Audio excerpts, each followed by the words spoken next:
সেই শহীদদের এবং আহত অন্ধপঙ্গু লোকদের ব্যাপারে যদি আপনারা ন্যূনতম অবহেলা করেন, মাথায় রাখবেন আমরা কিন্তু পালাই নাই। আবু সাইদ মুগ্ধ, শেষ হয় নাই যুদ্ধ। আবু সাইদের মায়ের লড়াইয়ের গল্পটা শুনতে হবে। চাকুরি ন দিবি আমার ছেলেরে মাল্লু কেন, এই গল্পটা শুনতে হবে। এই গল্পটা ইতিহাসের অংশ, কিন্তু বাংলাদেশের শাসক গোষ্ঠীকে আমরা দেখতে পাচ্ছি, উপদেষ্টারা সহ অধিকাংশ উপদেষ্টা যারা জীবনে কোনোদিন এক ফোঁটা রক্ত ঝরান নাই বাংলাদেশের জন্য। গল্পটা শুনতে হবে জুরাইনে এবং রায়েরবাজার বদ্ধভূমিতে, যে আমার শত শত শহীদকে নাম পরিচয় ছাড়া বেওয়ারিশ দাফন করা হয়েছে, সেই প্রত্যেকটা বেওয়ারিশ দাফন করা লাশের পরিবারের গল্প শুনতে হবে। যেই বাংলাদেশের দুঃখ কষ্টে গত 16 বছর ফ্যাসিবাদের বিরুদ্ধে একটা প্রতিবাদের লড়াই করেন নাই, একটা মিছিল করেন নাই, হাসিনার বিরুদ্ধে একটা স্লোগান দেন নাই। প্রধান উপদেষ্টার সাথে আমাদের দেখা হয়েছে একাধিকবার।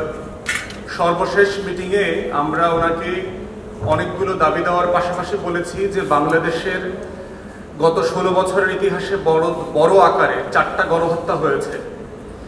এই 4টা গণহত্যার একটার মাত্র কমিশন হয়েছে, বাকি 3টার কমিশন হয় নাই। আপনারা অনেক গুরুত্বপূর্ণ কাজ করছেন, কোনো সন্দেহ নাই, কিন্তু 17 নম্বর কাজটা করছেন, 13 নম্বর কাজটা করছেন, 9 নম্বর কাজটা করছেন, 4 নম্বর কাজটা করছেন, কিন্তু 1 নম্বর কাজটা করছেন না। 5 তারিখের পর থেকে আমরা আমাদের বিভিন্ন প্ল্যাটফর্ম থেকে আমরা বারবার যেটা বলেছি যে বাংলাদেশের ইতিহাসের এই নৃশংসতম গণহত্যার জন্য একটা গণতদন্ত কমিশন করেন, এবং এটার পুরো মডেলটা পর্যন্ত আমি প্রেসে এবং চিফ অ্যাডভাইজার এবং তার অনেক অ্যাডভাইজারকে আমি এটার একটা গাইডলাইনও বলেছি, যেটা কি মডেলে হতে পারে। আমরা বলেছি যে এটা আমেরিকার সিনেট এবং কংগ্রেশনাল হিয়ারিং এর মডেলে একটা শুনানি হতে হবে। গণতদন্ত কমিশন গণশুনানি করবে।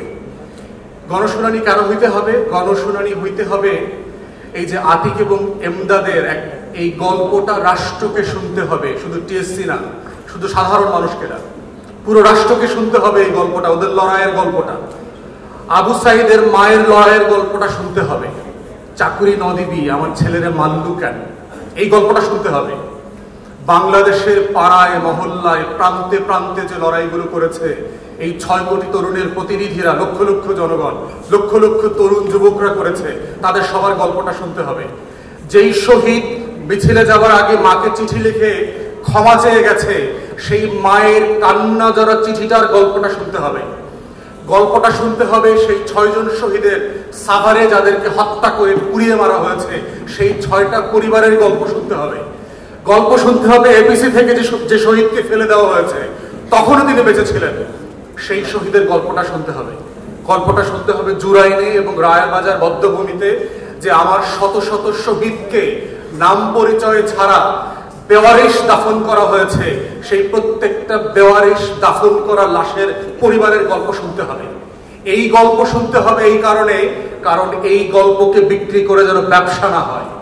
এই গল্পটা ইতিহাসের অংশ, কিন্তু বাংলাদেশের শাসক গোষ্ঠীকে আমরা দেখতে পাচ্ছি, উপদেষ্টারা সহ অধিকাংশ উপদেষ্টা যারা জীবনে কোনোদিন এক ফোঁটা রক্ত ঝরান নাই বাংলাদেশের জন্য, এই বাংলাদেশের জন্য 2 ফোঁটা ঘাম ঝরান নাই, যেই বাংলাদেশের দুঃখ কষ্টে গত 16 বছর ফ্যাসিবাদের বিরুদ্ধে একটা প্রতিবাদের লড়াই করেন নাই, একটা মিছিল করেন নাই, হাসিনার বিরুদ্ধে একটা স্লোগান দেন নাই, লাখো শহীদের রক্তে কেনা দেশটা কারো বাপেন না, সেই কথাটা মুখের উপরে হাসিনার উপরে বলেন নাই। আপনাদেরকে আমরা দয়া করে উপদেষ্টা বানিয়েছি, এটা ভুলে যাবেন না কিন্তু। অতএব সেই শহীদদের এবং আহত অন্ধপঙ্গু লোকদের ব্যাপারে যদি আপনারা ন্যূনতম অবহেলা করেন, মাথায় রাখবেন আমরা কিন্তু পালাই নাই। মনে রাখবেন আমরা কিন্তু স্লোগান দেওয়া বন্ধ করি নাই। মনে রাখবেন আমরা কিন্তু মিছিল করা ভুলে যাই নাই। মনে রাখবেন শহীদ হওয়ার তালিকা শেষ হয়ে যায় নাই। মনে রাখবেন লাশ বর্গ হয়ে যাওয়া আর মাকে চিঠি লিখে মিছিলে যাবে তেমন তরুণরা বাংলাদেশকে হারিয়ে গেছে তেমনটা না। মুগ্ধ হয়ে, আসিফ হয়ে, নাহিয়ান হয়ে, আতিক এবং এমদাদ হয়ে বাংলাদেশের লক্ষ কোটি তরুণরা আবার মিছিলে আসবে, আবার স্লোগান দেবে, আবার রাষ্ট্র সংস্কারের দাবি তুলবে, আবার স্লোগানে স্লোগানে তারা বলবে বাংলাদেশকে বদলে দিতে হবে। আবু সাইদ মুগ্ধ, শেষ হয় নাই যুদ্ধ। এই লড়াইয়ের প্রতিবাদ হচ্ছে বাংলাদেশের চলমান আন্দোলন।